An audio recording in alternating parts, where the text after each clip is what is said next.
안녕하세요. HPNC에서 의약품 개발팀 연구원으로 근무 중인 심상현이라고 합니다.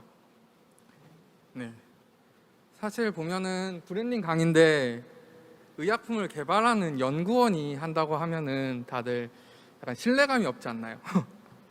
그래서 만약에 여기서 제가 연구원이라는 걸 어필하지 않고 저는 2년간 탈링이라는 플랫폼에서 GMP랑 취업 특강을 했습니다.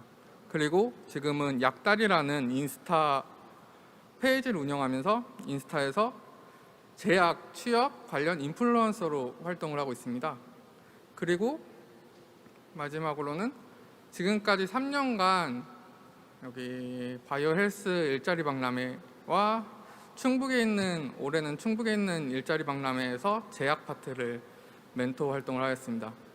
이렇게 어필을 하면은 조금 더 제가 그 연구원이라는 이미지보다는 좀 이런 특강 같은 걸 할 수 있는 사람이구나 라는 느낌이 들지 않으실까요? 그것처럼 저희가 취업 준비를 하는데도 약간 그런 것이 필요합니다. 브랜딩. 사실 회사는 물건을 팝니다. 취준생은 자기가 뽑고 싶은 사람처럼 보여야 됩니다. 그건 다시 말해서 소비자가 물건을 사고 싶어 하는 것처럼 인사나 회사 사람들이 자기를 뽑고 싶게 만드는 것이 중요합니다. 그래서 그러한 부분에서 조금 도움이 되시기 바라면서 이렇게 브랜딩 수업을 만들게 되었고요. 네, 다음으로 넘어가겠습니다. 브랜딩이 필요한 이유입니다. 이거 보시면은 직무 교육 경쟁률, 이게 올해 경쟁률 뉴스 기사를 통해서 제가 뽑아냈습니다. 보면은 충북 오송에서 하는 교육인데도 취준생들이 한 경쟁률이 20대 1 정도, 그리고 그 외에 뭐 빅데이터 강의 같은 것도 6대 1, 7대 1 막 그렇게 경쟁률이 엄청 심합니다. 직접 지원해 보신 분들은 알겠지만 이게 뭐 단국대학교에서 하는 그런 교육도 있고 뭐 여러 가지 기관에서 충북융합본부, K바이오 등 교육이 있는데 그것을 교육을 받기 위해서 자기소개서를 쓰고 면접을 봐서 붙으면 교육이 됩니다. 취업하는 거랑 똑같이 정말 엄청난 경쟁률이 있고요. 그리고 약다리 페이지를 통해서 보면은 올해 작년부터 올해까지 약다리 페이지에서 채용 공고를 보면은 정말 어려운 게 신입 모집 공고가 정말 없습니다. 약다리 페이지 같은 경우는 취준생들을 위한 페이지이기 때문에 그 채용 공고를 신입 위주로 좀 구성을 하려고 노력하고 있는데 정말 신입 공고가 많이 없고 또 신입 공고가 있어도 되게 적은 양을 뽑습니다. 적은 사람을 뽑습니다. 그 신입 채용 경쟁률인데 이게 2019년부터 올해까지 몇몇 회사의 인사팀이나 아니면은 좀 들었던 얘기인데 중소기업도 사람인을 보면 한 30대 1, 40대 1이 많이 나와요. 근데 큰 메이저 기업 같은 경우도 뭐 3,000명이 지원하는데 뽑는 인원은 한두 명, 3명 그러다 보니까 어떤 기업은 800대 1, 700대 1, 600대 1. 가장 놀랐던 건 작년에 한 중소기업이 사람인에서 뽑는 인원이 3명인데 거의 700대 1이 나온 적이 있습니다. 급여가 높은 중소기업이긴 했지만 그걸 보면은 정말로 이게 경쟁률이 너무 심하고 신입사원으로서 입사하기가 정말 어렵다는 것을 이렇게 수치화돼서 알 수 있습니다. 그래서 여기서 보면은 옆에 보면은 아까는 브랜딩이었는데 지금 블렌딩이라 되어 있습니다. 이거를 왜 바꿨냐면 사실 자기소개서나 뭐 항상 어필하는 게 똑같은 것 같아요. 제약하시는 분들은 항상 꼼꼼함을 어필하는데 아마 이 강의를 보시는 분 중에 이 스펠링이 틀린 것을 확인하신 분이 있을지 없을지 모르겠어요. 자기가 항상 꼼꼼함을 어필했다면 이런 거는 눈썰미 있게 확인을 하셨을 거라고 생각합니다. 이게 왜 필요하냐면 신입사원들에게 이런 경쟁률 속에서 가장 키워드가 되는 게 블렌딩, 팀에 잘 어울리는 거, 그게 가장 중요하다고 생각을 해서 한번 바꿔봤습니다. 그 다음에 브랜드화가 필요한 이유, 이건 제가 실제로 취준생들에게 저한테 정말 지원을 할 때 물어보신 분이 계셨어요. 토익이 950점이 넘으셨고요. 진짜 서울에서 가장 탑인 대학교를 나오셔가지고 학점도 4점대라고 하셨어요. 근데 본인이 원서를 접수를 많이 했는데 취업이 안 된대요. 그래서 제가 그분에게 회사는 본인을 왜 뽑았냐고 물어보니까 자기는 스펙이 좋으니까 원래 서류 정도는 패스해야 되는 거 아니냐고 저한테 물어보는 거예요.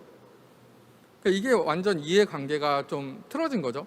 그러니까 이분은 서류를 50개를 넣어서 하나도 안 붙었다고 말씀을 해주셨어요. 그러다 보니까 취준생 입장에서는 내가 뭘 어필해야 될지 키워드를 모르는 것 같아요. 이 강의에서 주제가 되는 게 그런 부분이겠죠. 어떤 걸 어떻게 어필하느냐. 보시면은 브랜딩은 제가 3단계로 나눴어요. 앞에 강의와 약간 겹치긴 하는데 사실 취준생분들이 내가 어떤 사람인지 모르는 사람이 정말 많아요. 그리고 그걸 어떻게 표현해야 하는지를 모르는 부분이 있어요. 그래서 첫 번째는 내가 어떤 게 장점이고 나에 대해서 어떻게 알아가야 되는지에 대해서 설명을 해드릴 거고요.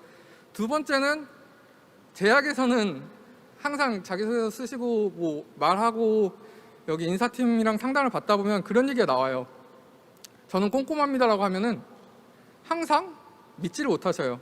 이게 업종의 약간 그런 건데 워낙 꼼꼼하고 의약품회 같은 경우는 신중해야 됩니다.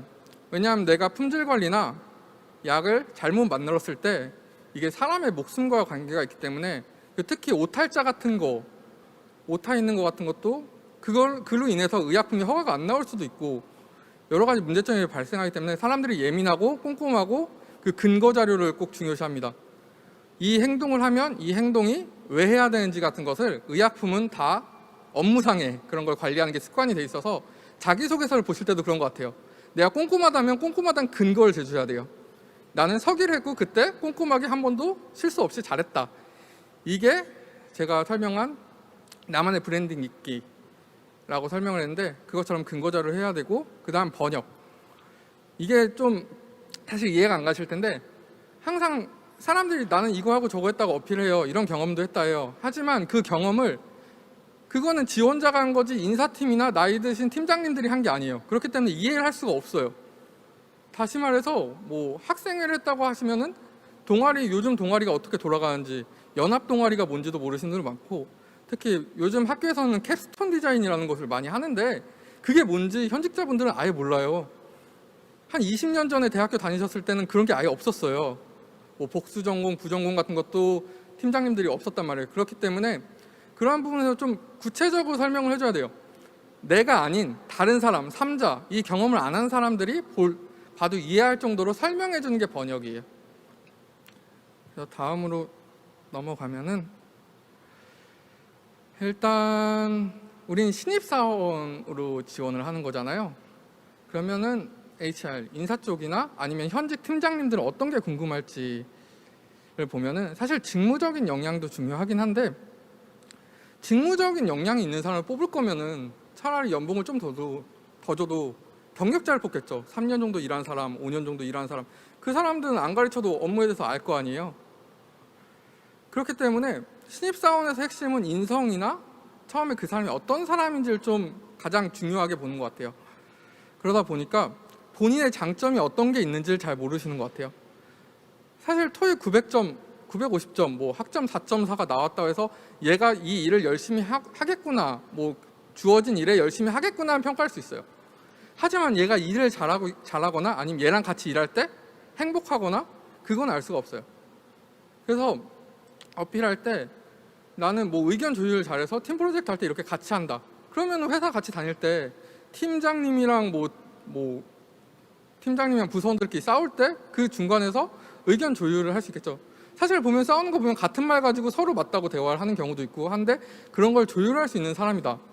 또는 필기나 꼼꼼하게 적는 걸 잘한다. 그러면은 그러한 직무에서 또 제약이나 일자리, 바이오 쪽에서는 꼼꼼함이 되게 중요하잖아요. 그런 부분을 어필할 수 있고 또 그런 사람들이 있어요. 일은 못해도 정말 그 사람이랑 같이 있으면 좀 기운이 난달까? 분위기 메이커라고 하죠. 이 사람은 사실 일은 잘 못하는 것 같은데 우리 팀에 없으면 안 될 것 같아. 이 사람 때문에 좀 힘이 안 나도 이 사람의 한마디가 힘을 나게 해주는 사람. 그런 사람도 꼭 팀에 필요하겠죠. 그리고 승부욕이 강한 사람. 어떻게 보면 승부욕이 강한 사람들은 그거에 대해서 업무를 책임감을 가지고 끝까지 완수를 하려는 게 있을 거예요. 그런 부분도 장점이 될 수 있고 각자 이런 능력들이 되게 어필을 요구하는 것 같아요. 사실 뭐 성적, 학점 그런 부분은 자기소개서나 면접이 아니더라도 이력서 안에 다 들어가요. 하지만 우리가 어필해야 될 것은 내가 브랜드로 이렇게 보이려면, 브랜드화 되려면 그 이력서 A4 용지에 들어가지 않는 것들을 좀 중요하게 봐야 될 것 같아요. 이 경험이라는 것은 내가 한 거지 남이 한 게 아니에요. 이 경험은 나 혼자 했고 비슷한 경험이 있다 해도 그걸 느낀 사람은 다를 거예요. 같은 경험을 해도 사람마다 표현하는 게 다르고 느끼는 게 달라요. 그거에 따라서 내가 어떤 사람인지 차별화가 될 수 있는 거죠. 그러면 나는 어떤 사람일까? 사실 꼼꼼한 사람, 도전 정신, 뭐 승부욕, 여러 가지 공감 능력까지 여러 가지가 있는데, 사실 제약 인사팀이나 팀장님들은 좋은 말 적어도 좋게 해석을 안 합니다. 꼼꼼하다 하면 어떻게 해석을 하냐면, 아, 쟤는 업무가 느려서 답답하다, 도전 정신이 있다, 창의력이 있다. 사실 창의력 있는 사람들은 꼼꼼하지 못할 가능성이 크다고 해요. 왜냐하면 꼼꼼한 사람들은 생각의 틀을 딱 잡아놓고 여러 번 보고, 창의력 있는 사람들은 계속 여러 가지 생각을 하기 때문에 생각량이 많아서 꼼꼼함이 부족하다고 해요. 그런 거, 아이디어가 많다, 이런 거 보면은 업무마다 각자 사람의 장단점이 있고 단점도 있고 장점도 있을 거예요. 하지만 여기 있는 게 다 단점이 있다고 해서 꼭 안 좋은 게 아니라, 한 팀에 꼼꼼한 사람들만 엄청 있다면 추진력이 있는, 창의력이 있는 사람이 필요할 거예요. 그리고 창의력만 있고 속도만 엄청 내는 팀에는 꼼꼼한 사람이 필요할 거예요. 그리고 열정이 엄청 많은 팀에는 또 열정이 없는 사람이 있어야 되는 거고, 공감 능력이 있는 사람도 필요하고 여러 가지 사람들이 많이 필요합니다. 그렇게 해서 서로 부족한 것을 채워주는 게 사실 하나의 팀이고 저희의 직장입니다. 그렇기 때문에 본인이 어필하는 게 뭐 사실 QC 직무는 꼼꼼함만 필요하니까 꼼꼼함 어필해야지가 아니라, 나 말고 꼼꼼한 사람이 있으면 그 사람이 한 번 더 봐주면 되는 거예요. 제가 글 쓴 거를. 우린 팀이기 때문에 내가 어떤 사람인지를 표현하는 게 중요하지, 직무에 내 성격까지 맞출 필요는 없다고 생각을 합니다. 이거는 일부 그 제약회사에서 그 인사팀 몇 분이랑 해가지고 여쭤보고서 평가 요소를 좀 정리한 거예요. 사실 면접이나 아니면 서류를 할 때 이렇게 평가 지표를 놓고서 평가를 하신다고 해요. 그러면은 보면은 업무적인 열정이 예전에는 진짜 많이 보셨는데, 요즘은 그 사회 중심적 사고, 조직 적응력을 많이 보신다고 해요. 또 준비성이나 문제 해결 뭐 여러 가지가 있는데, 항상 보면은 뭐 자기소개서든 면접 질문이든 여러 가지 물어보시는데, 조별 과제 수행할 때 당신의 역할은 무엇이냐, 이런 걸 왜 물어보는지를 취준생 입장에서는 잘 생각을 안 하게 되잖아요. 왜 이런 걸 자소서 항목에 넣지? 근데 대부분을 보면은 이 팀에서 어울릴 기회가 예전에 비해서 많이 없어졌습니다. 지금은 코로나 때문에 그런 것도 있지만 동아리 활동이나 팀워크 활동보다는 공부랑 학업에 집중하는 친구들이 많아요. 그러다 보니까 회사에 와서도 함께 일하는 것보다는 혼자 일하는 게 편한 사람들이 많습니다. 그래서 요즘은 사회 중심적 사고, 약간 팀 같이 갈 수 있는 사람들, 그런 것들을 조금 욕을 하더라고요. 사실 여러 가지 이렇게 키워드들이 여러 가지 있는데, 내가 정말 토익도 좋고 뭐 많은 스펙이 있지만 그 중에서 동아리 활동이나 뭐 리더십이 아예 없다던가, 또는 공장 직무인데 외지에서 산 적이 한 번도 없어요. 그러면은 그런 것, 외지에서 산 적이 없으면은 뭐 지방에 있는 음성이나 청주 같은 데 와서 적응을 못하고 다시 서울로 올라갈 수도 있잖아요. 그런 부분에서 리스크가 있다면 현직자 입장에서는 뽑기가 조금 두렵습니다. 얘를 뽑아도 언제 도망갈지 모른다는 거. 그렇기 때문에 그런 거를 좀 얘가 괜찮다고 평가를 하기 위해서는 뭐 리더십이라던가 아니면 외지에서 산 경험이라던가 그런 것을 어필하는 경우도 많아요. 그래서 본인이 있는 리스크를 어느 정도 해소를 하거나, 아니면 리스크가 있어도 뽑을 정도의 장점을 좀 어필하는 것이 중요합니다. 그러니까 가장 중요한 거는 키워드는 그런 것 같아요. 내가 같이 함께 일하고 싶은 사람처럼 보이는 거. 그렇게 해서 약간 여기는 밸런스라고 했는데, 여러 가지 이렇게 있는데 보통 취준생분들이 외국어 성적, 지금 준비성이 있는 거죠. 직무교육, 뭐 교환학생, 뭐 이런 학점 이런 쪽에만 어필을 많이 하셔요. 사실 나머지 파트는 거의 어필 안 하셔요. 토익 성적보다 영어 동아리 활동을 더 점수를 쳐준다는 인사팀장님도 계셨어요. 그것처럼 사실 성적은 본인이 노력해서 얻은 성과인데 그 외에 뭐 문제 해결이나 공모전이라던가 팀 프로젝트라던가 캡션 디자인 그런 걸 본인이 했음에도 불구하고 어필을 잘 안 하게 되는 것 같아요. 왜냐하면 되게 쓸데없는 거라고 생각을 해요. 그래서 준비를 할 때 내가 좀 가치 있는 사람처럼 보이려면은 각 파트에서 균형 있게 다 조금씩 어필을 할 수 있는 사람이면 좋을 것 같아요.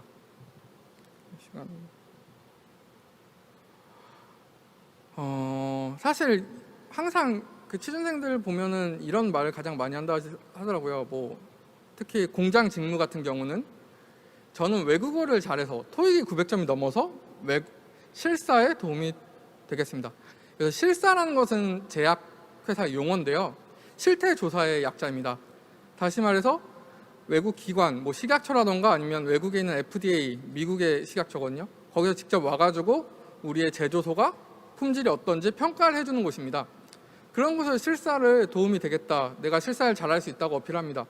그럼 과연 내가 팀장님이라면 신입사원한테 그렇게 중요한 회사에서 의약품이 생산되냐 안 되냐라는 중요한 기로에 놓인 거에 그 실사에 신입사원을 넣을까요? 절대 안 넣죠. 제약 전문가가 되겠다고 어필하는 친구들도 정말 많은데 구체성이 없어요. 다들 자기소개서 보면 한 50% 이상은 마지막에 향후 계획은 제약 전문가라고 거듭나겠다고 해요. 어떻게? 그리고 과연 회사에서는 제약 전문가가 필요한가? 이 친구가 10년 이상 다녀서 제약 전문가가 돼서 회사에는 어떤 이득이 있을까? 그런 거거든요. 사실 없어요. 최고의 제약회사를 만들겠다고, 신입사원이 글로벌 제약회사로 만들겠다고 자기소개서를 쓴 것도 본 적이 있는데, 글로벌 제약회사가 신입사원 한 명을 뽑아서 될 수 있을까요? 저는 불가능하다고 생각을 하는데, FDA 허가도 특히 큰 회사 지원하시는 분들이 그런 말을 많이 적어요. 또 GMP 교육도 받고 교육을 좀 받으면 FDA가 뭔지 배우거든요. 그럼 그런 거 하겠다. 또는 저는 GMP 수업을 들었습니다로 어필이 끝나는 사람들이 있어요.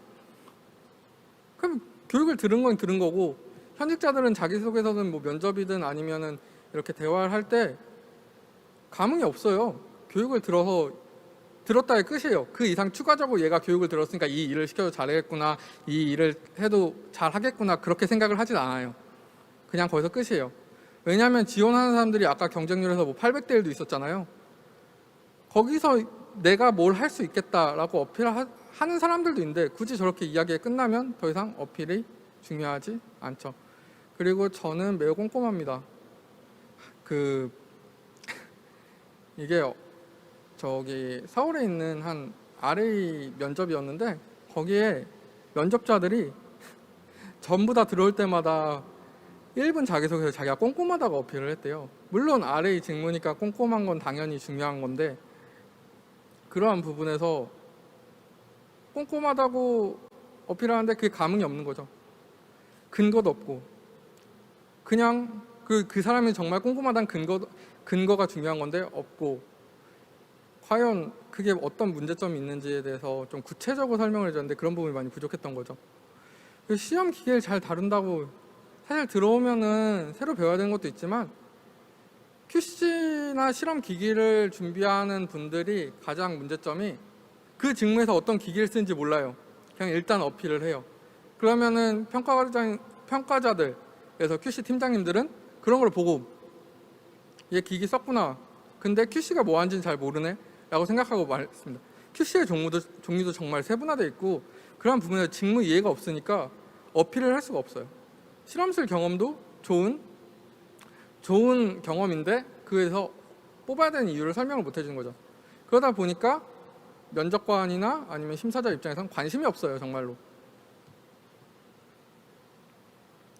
그래서 하나 보면은 공감 능력에 대한 어필이거든요. 공감 능력을 해서 뭐 친구들의 의견을 많이 들었는데, 이러한 부분을 통해서 공감 능력이 좋아서 대학교 때 봉사 활동을 해서 뭐 그 봉사 활동에서 애들에게 인기가 많았다.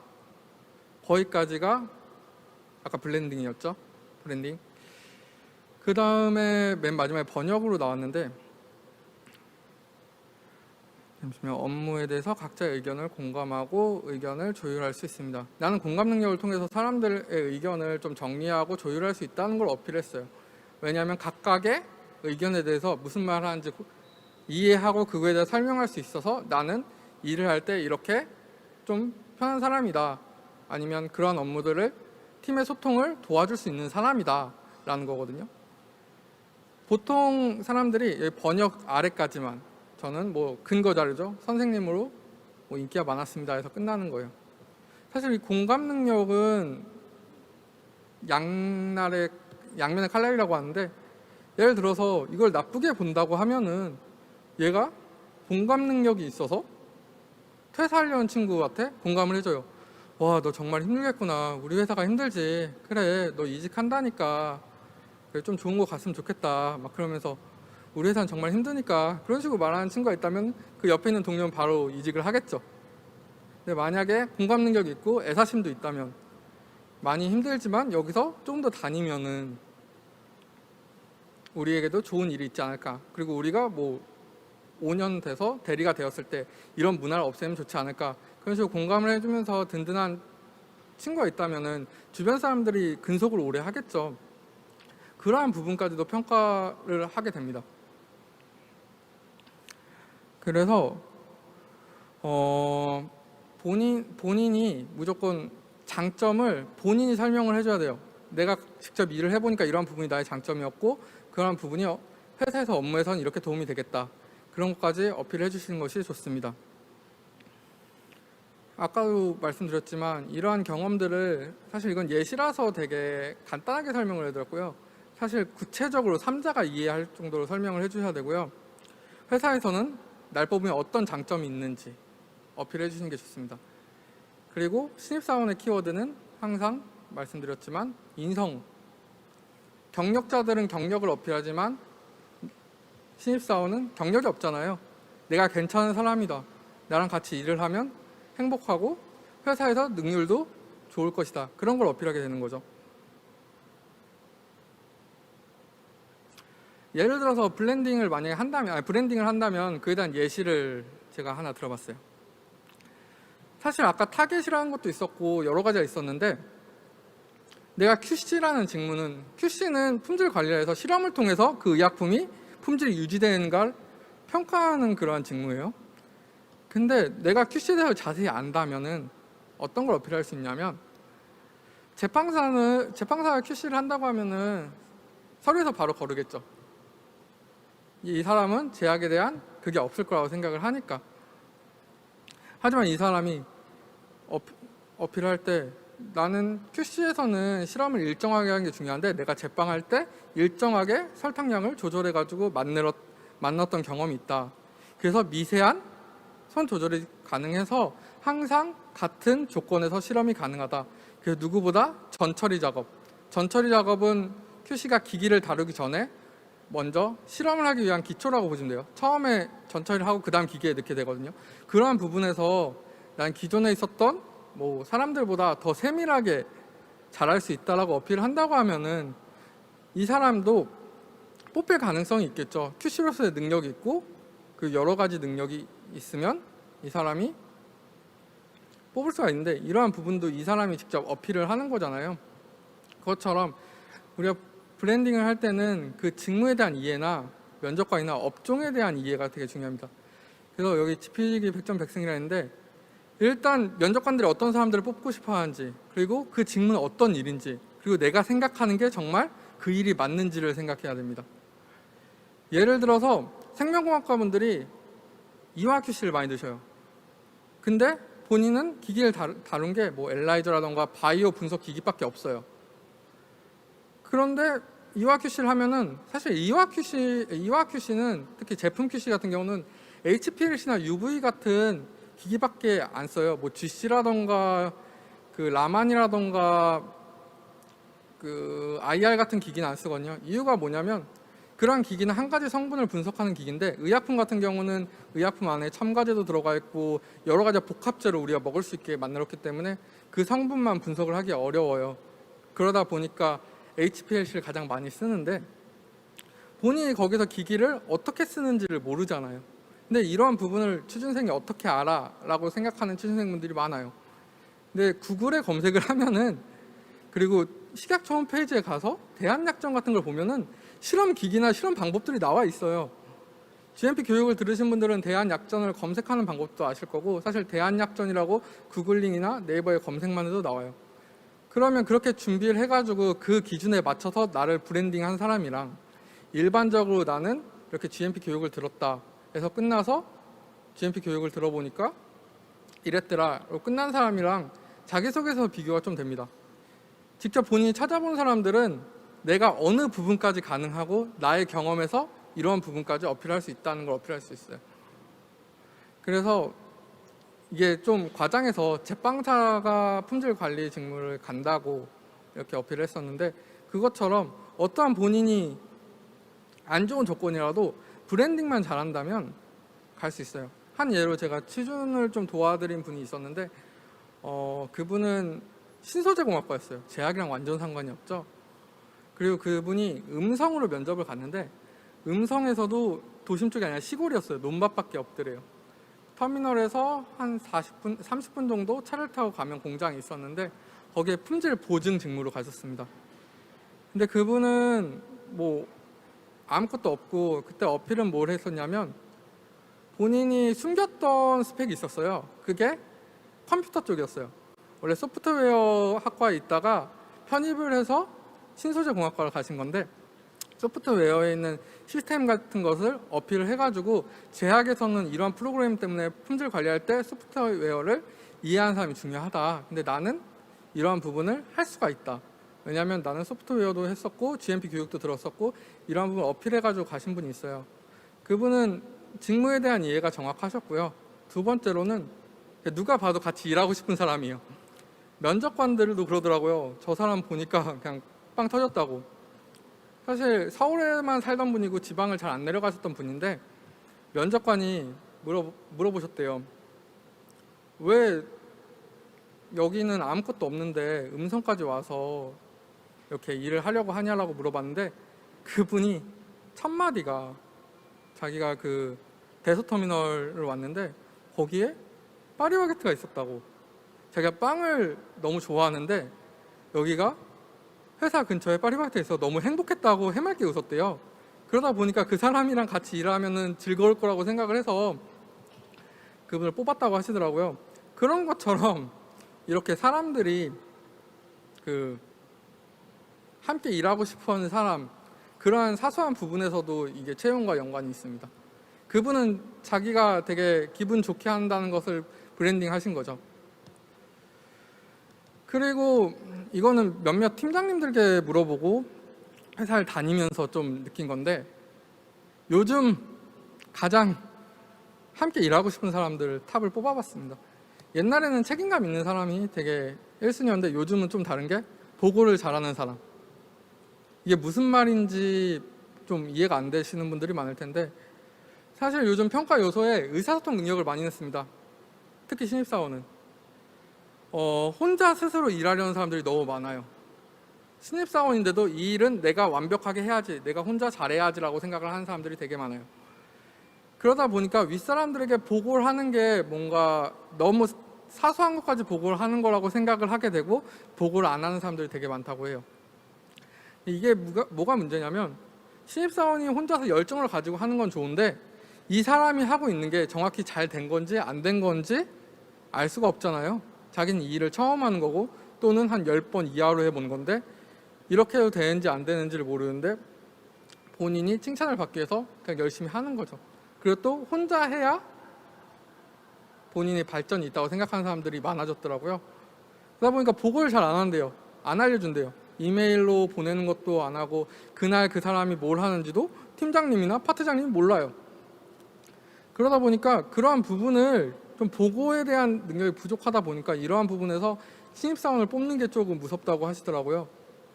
좀 3, 4년 차를 뽑으면은 그래도 보고도 잘하고 문제가 생길 거 뭔지 아니까 바로바로 보고가 되는데, 신입사원들이 보고를 안 해서 사고가 터지면은 이게 전달을 받지 못하니까 대처를 못 하는 거예요. 그러니까 팀장님은 이게 문제가 생길 것 같으면 그 문제 해결 방안을 찾는 건데, 이게 시간이 다 달았을 때 거의 끝나기 뭐 하루 전날에 이거 안 된다고 늦게 보고를 하던가, 아니면 보고를 안 하다가 나중에 물어봤더니 그게 안 되고 있었던 거죠. 그러한 경우들이 좀 많아서 요즘은 보고를 잘하는 사람, 그래서 이러한 부분을 의사소통 능력으로 좀 어필하는 걸 되게 중요시하는 것 같아요. 그리고 책임감 있는 사람도 조금 많이 요청을 하시는 것 같아요. 이 이유가 뭐냐면 워라밸이란 말이 많죠. 그래서 요즘은 신입사원들이 회사 중심보다는 본인 생활이 먼저, 그 다음 두 번째가 회사가 돼요. 그건 맞죠. 나보다 중요한 건 없으니까. 근데 이러다 보니까 어떻게 되냐면, 야근이라던가 일이 좀 급한 게 있어도 6시 땡 하면 가버리니까 그 일을 누군가 남아서 해야 되는데 자기는 안 하게 되는 거죠. 그러니까 함께 팀을 하는 사람들이 조금 힘든 거예요. 본인이 빨리 끝나면은 뭐 빨리 가면 되는 건데, 신입사원이 그 시간 내에 빠르게 끝낼 수 있다는 거는 거의 어렵죠. 그 경력이 있는 사람이 아니다 보니까. 그러다 보니까 팀 활동인데 일은 열심히 하지만 팀에서 같이 하기 싫은 사람들이 발생을 하는 것 같아요. 예를 들어서 뭐 야근을 하라 했더니 그래도 이건 야근을 안 하는 게 좋지 않겠냐고 팀장님을 뭐 설득하는 사람들도 되게 많아요. 생각보다 이거 굳이 이렇게 토요일까지 나와서 해야 돼요? 물론 팀장님들이 이걸 나와야 돼서 일을 해야 되는 이유를 정확하게 설명을 해주신다면야 더 이상 신입사원들이 질문이 없겠지만, 또 팀장님들은 자기 일 바쁘다고 설명을 안 해줘요. 그거 무조건 해야 돼. 약간 강압적인 느낌이 돼요. 그러다 보니까 되게 이 회사는 잘 알려주지도 않고 너무 무리한 요구만 한다고 생각을 하는 신입사원들도 생겨요. 근데 그러한 부분은 본인이 입사해서 뭐 1, 2년 동안 경험을 해보면서 이게 왜 이렇게 되는구나 하나하나 배워가는 과정인 것 같아요. 그리고 세 번째, 함께 일하고 싶은 사람. 이거는 뭐 어느 부분이든 다 똑같죠. 함께 일하고 싶은 사람은 어떤 사람인지는 각자 자기가 다를 거예요. 자기가 뭐 인턴이나 아니면은 실험실 생활을 하거나 학과에서 같이 생활하면은 쟤랑 같이 팀이 되면 좋은데 쟤랑 같이 하면 피곤해. 그런 사람들이 있어요. 그래서 이런 걸 어필할 때는 항상 나랑 같이 일했던 사람들이 어땠는지, 아니면 내가 정말 일하고 싶은 사람, 같이 일하고 싶은 사람 어떤 사람인지 한번 생각을 해보는 게 좋지 않을까라고 생각합니다. 그리고 네 번째, 스트레스 해소를 잘하는 사람. 이것도 평가를 하는 회사들이 좀 있어요, 제약회사에서. 근데 스트레스 해소를 어떻게 하는지 평가를 어떻게 하냐, 되게 그런 항목이 없잖아요. 스트레스 어떻게 해소해? 라는 질문이 없지만 이력서에 있습니다. 이력서에서 취미나 특기를 적으라고 해요. 그래서 평가할 때 얘가 어떻게 하면 취미가 풀리는지. 그래서 스트레스 받을 때 뭐 독서한다, 취미가 독서면 책을 읽어서 스트레스를 풀겠구나, 얘는 약간 감성적으로 푸는 애구나, 얘는 무조건 운동을 해야 되는구나. 축구 같은 걸 어필하는 사람들도 있는데, 산에 있어가지고 회사에서 축구를 할 수가 없어요. 주말 출근도 많아서 축구를 할 수 없는데, 그럼 이 친구는 한 1년 동안 자기가 좋아하는 운동을 안 하다 보면 스트레스를 받겠죠. 그럼 해소할 방법이 없잖아요. 그런 것까지 고려를 해요. 회사 안에서 뭐 축구 동호회가 있다면 되게 그런 걸로 얘는 스트레스를 받을 수 있구나. 스트레스가 계속 축적이 되다 보면은 그 사람은 회사에 오래 다닐 수가 없게 되는 거예요. 본인이 힘들어가지고. 그래서 그런 스트레스 해소 능력 같은 것도 평가하게 됩니다. 그 다음에 애사심을 많이 보는 것 같아요. 회사에 대한 관심. 회사에 대한 관심이 누구보다 있다고 하면은 이 사람은 그래도 회사에 대해서 오래 다니거나 애착이 있구나를 알겠죠. 이 부분도 되게 좀 착각하는 부분이, 취준생분들은 그냥 인터넷에서 검색하던 거 아니면은 다트에 검색해가지고 공시 자료를 보고 이 회사는 이걸 하고 이걸 한다고 어필을 많이 하셔요. 근데 그거는 다 똑같아요. 뭐 바이오 시밀러 맞는 회사라서 뭐 셀트리온을 가고 싶다. 본인이 바이오 시밀러랑 무슨 상관이 있는데, 그렇게 생각을 해보면은 나랑 연관성은 없어요. 내가 생명공학과니까 그것밖에 없게 된단 말이에요. 그래서 그러한 부분에서 회사에 정말 어떠한 부분과 내가 맞는지를 한번 확인을 해보셔야 될 것 같아요. 그리고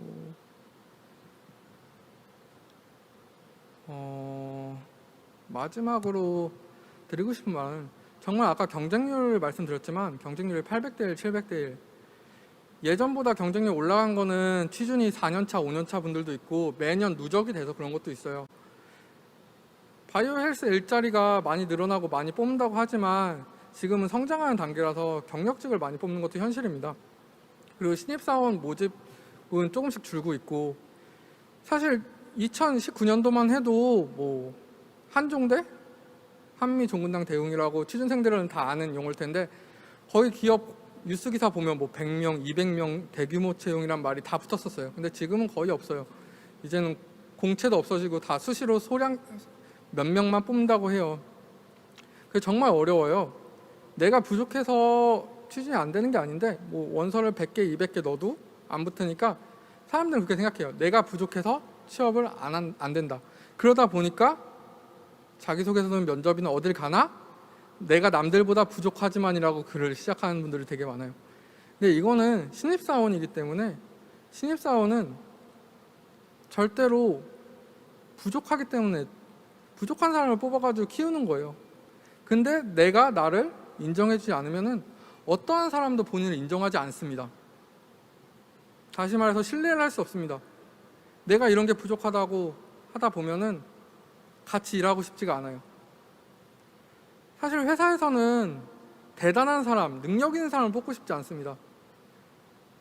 역으로 약간 빈수레라도 그걸 채워나갈 수 있는 자신감, 내가 열심히 해가지고 내가 성장했다는 자신감 있는 사람을 뽑고 싶습니다. 감사합니다.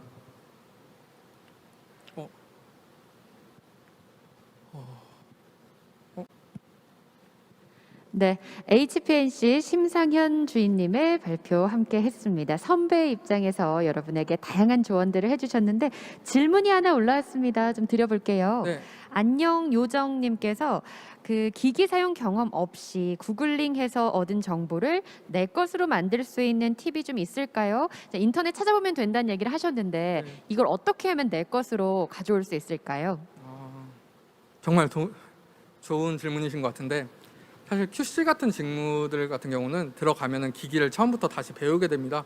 기기마다 회사마다 사용하는 방법이 다른데 기기 작동 같은 거는 사실상 어떻게 보면은 정해진 룰이 있고 사용 방법이 있기 때문에 컴퓨터처럼 활용법대로만 하면 됩니다. 하지만 구글링을 하면 어떤 것까지 알 수 있냐면 그 실험이 간단하게 대한약품을 보면은 뭐 5몰 농도의 뭐 황산을 만든다, 1몰 농도의 황산을 만드는데 몰 농도를 계산할 줄 모르면 못 만들겠죠.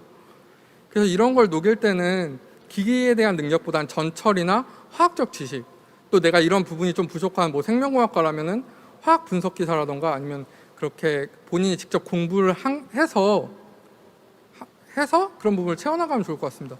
면접에서도 약간 그런 질문이 있었던 것 같아요. 몰랄 농도에 대해서 설명을 해달라.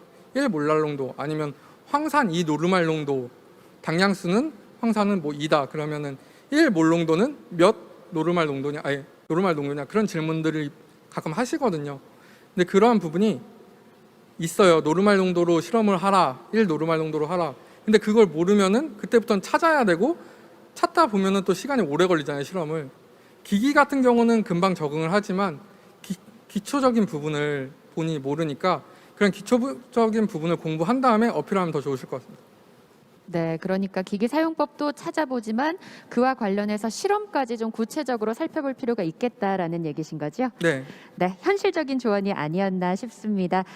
네, 그리고 한 개 더 좀 질문을 드리자면 앞서 이제 뽑고 싶은 인재들의 특성 아주 많은 도움이 됐을 거라고 생각을 하는데요. 네. 그 보고 잘하는 사람, 의사소통 잘하는 사람이 굉장히 마음에 와닿았거든요. 네. 이런 부분은 제가 면접에 가서 저는 보고를 잘하는 사람입니다라고 어필을 할 수는 없잖아요. 네. 어떤 사례들을 좀 들면 좋을까요? 좀 간략하게 답변 부탁드립니다. 사실 이렇게 보고 잘하는 사람을 보기 위해서는 의사소통 능력을 평가하게 됩니다. 그러면 우리가 팀 프로젝트라던가 아니면 공모전 같은 데 보면은 서로 의견을 서로 잘 알려주는 사람들이 있습니다. 그런 부분을 우리는 의견 조율사라고 좀 부르는데, 그렇게 의견을 조율하고 이런 의견을 전달을 잘했던 경험들, 공모전이라던가 팀 프로젝트, 그런 것 때문에 팀 프로젝트나 아니면 동아리 활동에서 아니면 학교 생활에서 본인의 위치 같은 걸 물어보고 본인의 경험을 적으라는 질문이나 면접들이 좀 있습니다. 그런 부분이 그런 걸 평가하기 위한 거니까 조금 본인이 과거의 추억을 찾아서 한번 어필하면 좋을 것 같습니다. 네, 고맙습니다. HPNC 심상현 주인님의 특강은 이것으로 마치겠습니다. 고맙습니다. 감사합니다.